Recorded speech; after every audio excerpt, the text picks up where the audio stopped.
आज के इस लेक्चर में will start classification of sorting algorithms. Classification of sorting algorithms का मीनिंग क्या है? मीन्स कि जितनी भी सॉर्टिंग एल्गोरिथम्स हैं उनको हम कितने तरीकों से, किस तरह से कैटेगराइज कर सकते हैं। जैसे कि कोई सॉर्टिंग एल्गोरिथम है, क्या वो कंपैरिजन बेस्ड है? ये कंपैरिजन बेस्ड का मतलब क्या है कि जब कोई इनपुट हमको दिया जाता है और हमसे कहा जाता है कि इसको शॉर्ट करो, तो क्या हम एलिमेंट्स का कंपैरिजन करते हैं? अगर हम एल्गोरिथम एलिमेंट्स का कंपैरिजन कर रही है, इसका मतलब है कि वो एल्गोरिथम किस पे बेस्ड है? नंबर ऑफ कंपैरिजन्स पे बेस्ड है। और हम उसको इस तरह से क्लासिफाई कर सकते हैं कि ये एल्गोरिथम ए, एल्गोरिथम बी, एल्गोरिथम सी, या सॉर्टिंग ए, सॉर्टिंग बी, सॉर्टिंग सी को क्लासिफाई किया जा सकता है कि ये कंपैरिजन बेस्ड सॉर्टिंग एल्गोरिथम है, इसमें एलिमेंट्स का कंपैरिजन किया जाता है। Now the second classification is number of swaps. Number of swaps, number of swaps पे कैसे क्लासिफिकेशन है? अगर वाइल शॉर्टिंग अगर आप एलिमेंट को स्वैप कर रहे हो, अगर एलिमेंट को स्वैप कर रहे हो, फॉर एग्जांपल इंसर्शन शॉर्ट है, insertion short swap based sorting algorithm नहीं है। मींस उसमें एलिमेंट्स का कंपैरिजन तो होता है लेकिन उसमें एलिमेंट्स की स्वैपिंग नहीं होती है। जबकि अगर आप सपोज करो बबल शॉर्ट ले लो, तो क्या बबल शॉर्ट में स्वैपिंग होती है? या कह लो कि सिलेक्शन शॉर्ट ले लो, क्या सिलेक्शन शॉर्ट में स्वैपिंग ऑफ एलिमेंट्स होती है? या आप क्विक शॉर्ट ले लो, तो क्या क्विक शॉर्ट में स्वैपिंग होती है? तो फॉर एग्जांपल अगर मैं क्विक शॉर्ट ले रहा हूं तो हाँ, क्विक शॉर्ट में स्वैपिंग होती है। अगर उसमें स्वैपिंग होती है एलिमेंट्स के बीच में, इसका मतलब उसको मैं किस तरह से क्लासिफाई कर सकता, किस कैटेगरी में डाल सकता हूं? स्वैप बेस्ड सॉर्टिंग एल्गोरिथम्स में उसको मैं डाल सकता हूं। Now third concept is memory uses. Memory uses का क्या मतलब है? मतलब कह रहा है क्या कि शॉर्टिंग एल्गोरिथम को हम क्लासिफाई कर सकते हैं based on memory uses. Means a particular sorting algorithm is how much space is using while execution। इस बात पर हम उसको क्लासिफाई कर सकते हैं।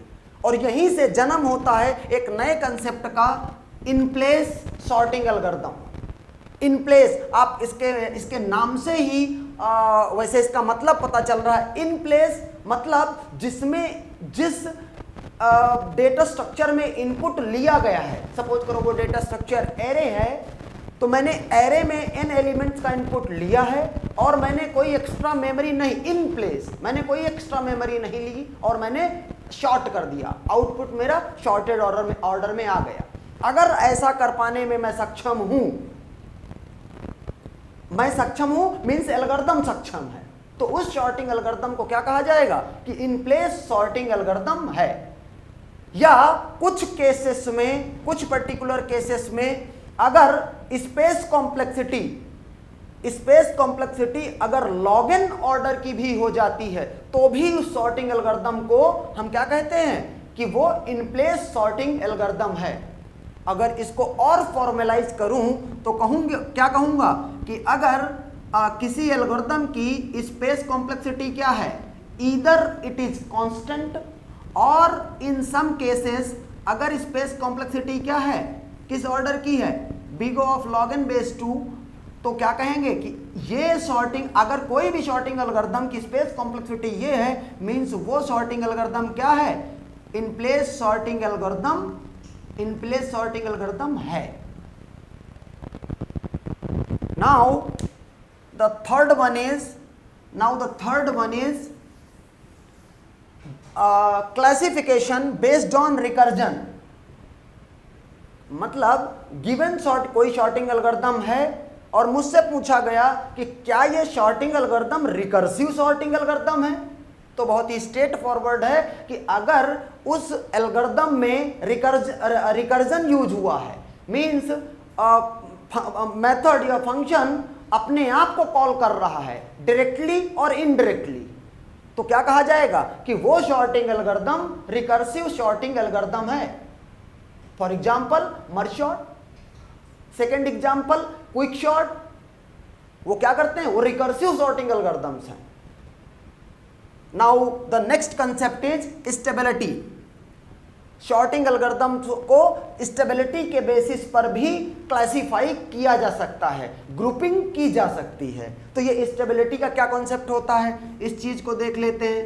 सपोज करो मेरे पास एक इनपुट है कुछ इस तरीके का 2 3 1 5 2 एंड 1। सपोज करो मेरे पास इस टाइप का इनपुट है 1 2 3 4 5 6, एक एरे है जिसमें 6 एलिमेंट हैं और वो एलिमेंट कुछ इस तरीके के हैं। तो अब आपको स्टेबिलिटी की डेफिनेशन मैं इससे समझाने की कोशिश करता हूं। क्या कहता है स्टेबिलिटी, क्या कहती है, अगर आप इस इनपुट में ध्यान से देखें तो कुछ एलिमेंट डुप्लीकेट हो रहे हैं, जैसे कि 2 और ये 2। तो मैं क्या कर रहा हूं, इन दोनों 2 को कुछ ऐसा मार्कर लगा देता हूं जिससे मुझे ये पता चले कि ये 2 अलग है और ये 2 अलग है। 2 has and 2 star. Similarly for 1 has and 1 star.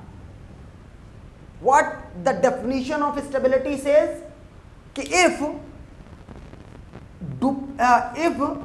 duplicate elements are present in the input array, then और एक गिवन कोई शॉर्टिंग एल्गोरिथम है जो इस इनपुट को प्रोसेस कर रही है, तो कहता है कि in the output if the relative order of duplicate elements does not change, तो जो एल्गोरिथम ये काम कर रही है शॉर्ट कराने का, आउटपुट लाने का, उस शॉर्टिंग एल्गोरिथम को क्या कहा जाएगा कि वो शॉर्टिंग एल्गोरिथम स्टेबल है। मींस कि इसका आउटपुट किस तरह का आएगा, इसका आउटपुट आएगा 1 has 1 star 2 has 2 star and then 3 and 5।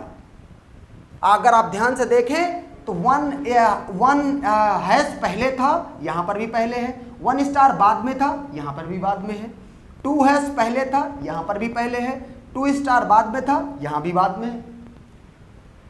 तो ये अगर कोई शॉर्टिंग एल्गोरिथम है जो इनपुट इस तरह का ले, यहां पर अगर डुप्लीकेट एलिमेंट है, यहां पर अगर डुप्लीकेट एलिमेंट है तो कहता है कि the output if relative order does not changes then the use sorting algorithm is stable sorting algorithm.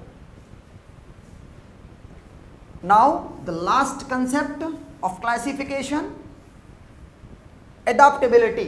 Adaptability ये क्या कहना चाह रहा है, adaptability क्या होती है, means how one can classify sorting algorithms based on adaptability.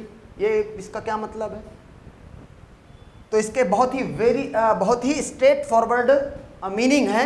क्या कह रहा है कि आपने देखा होगा कि सपोज करो कोई शॉर्टिंग एल्गोरिथम है ए, आपने एक चीज देखी होगी कि किसी भी एल्गोरिथम में best worst, best case, worst case और एवरेज केस ये पॉसिबल होते हैं, ये पॉसिबल होते हैं। तो क्या कह रहा है, अच्छा आपको मैं बता चुका हूं कि बेस्ट केस क्या है, वर्स्ट केस क्या है, एवरेज केस क्या है। एक बार फिर से, बेस्ट केस क्या है, it defines input for which the given algorithm A takes minimum time to execute. For worst case it defines input for which the given algorithm A takes maximum time to execute. तो अब यहां से adaptability की definition मैं क्या कहना चाह रहा हूं, ये टाइम कॉम्प्लेक्सिटी मैं सब केस की लिखना चाह रहा हूं। तो मैंने क्या कहा, मैंने कहा इफ क्या time complexity of all cases, ये एक इसका केस लेने जा रहा हूं, time complexity of all cases is same. Time complexity of all cases is same. अगर बेस्ट केस की, वर्स्ट केस की, एवरेज केस की टाइम कॉम्प्लेक्सिटी टाइम कॉम्प्लेक्सिटी का मतलब है order of execution time, order of execution time. अगर ये same है तो कहा जाएगा कि given algorithm is not stable, sorry not adaptable, not adaptable. लेकिन अगर क्या हुआ, अगर इनमें से किन्हीं भी दो केस की, जो 3 केस हैं इनमें से किन्हीं भी 2 केस की टाइम कॉम्प्लेक्सिटी का ऑर्डर डिफरेंट है, तो वो तो ये सॉर्टिंग एल्गोरिथम ए, तो ये सॉर्टिंग एल्गोरिथम ए क्या होगी, एडाप्टेबल होगी। जैसे कि मैं थोड़ा और एग्जांपल लूं और क्लासिफाई करूं। सपोज करो कि कोई सॉर्टिंग एल्गोरिथम है और उसका बेस्ट केस क्या आ रहा है, ये आ रहा है।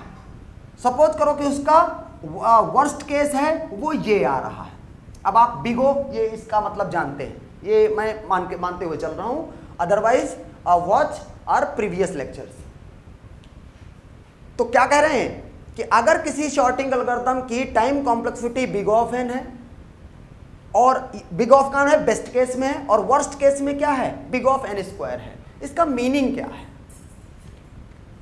मीन्स बेस्ट केस के लिए कोई सा इनपुट डिफाइन किया गया होगा जिसका टाइम इस ऑर्डर का लग रहा है, और वर्स्ट केस में टाइम इस ऑर्डर का लग रहा है। तो मेरी डेफिनेशन के अकॉर्डिंग कि एडाप्टेबल है कि नहीं, मैंने कहा अगर इनमें से इन 3 में से कोई भी 2 केस डिफरेंट हैं, ये ऑर्डर इनका डिफरेंट है, तो सॉर्टिंग एल्गोरिथम क्या है, एडाप्टेबल है। तो यहां पर आप देखिए, अब एडाप्टेबल के अगर इसके मीनिंग पे जाएं तो आप देखिए, सपोज करो इंसर्शन शॉर्ट में पिक करता हूं, कहता है कि अगर इंसर्शन शॉर्ट में if input is already shorted तो टाइम कॉम्प्लेक्सिटी ये होगी। कहता है if input is sorted in reverse order, means input descending order में है, मैं आउटपुट चाह रहा हूं असेंडिंग ऑर्डर, तो टाइम कॉम्प्लेक्सिटी ये है। आप देख रहे हैं कि अगर देखिए एडाप्टेबल का मतलब सेम एल्गोरिथम यही ए है, सेम एल्गोरिथम यही ए है, और क्या कह रही है कि अगर इनपुट मुझे शॉर्टेड ऑर्डर में मिलेगा तो मैं उसको लीनियर टाइम में शॉर्ट कर दूंगी। अब आप ये मत सोचना कि अगर input already sorted then what the need of this big of n time. Machine don't know whether the input is sorted और नॉट शॉर्टेड।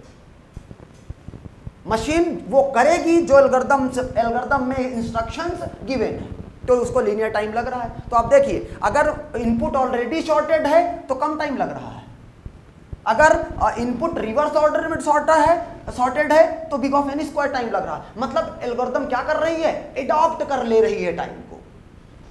और दैट्स वाई इंसर्शन शॉर्ट की अगर बात करूं तो इंसर्शन शॉर्ट क्या हो गई, एडाप्टेबल हो गई। या वो कोई भी एल्गोरिथम जिसमें इस तरह का केस होगा कि बेस्ट केस, वर्स्ट केस या एवरेज केस में से किन्हीं 2 केसों की टाइम कॉम्प्लेक्सिटी अलग अलग होगी, इसका मतलब वो इनपुट के साथ अपने आप को अडॉप्ट कर सकती है टाइम में, तो वो सॉर्टिंग एल्गोरिथम एडाप्टेबल मानी जाएगी।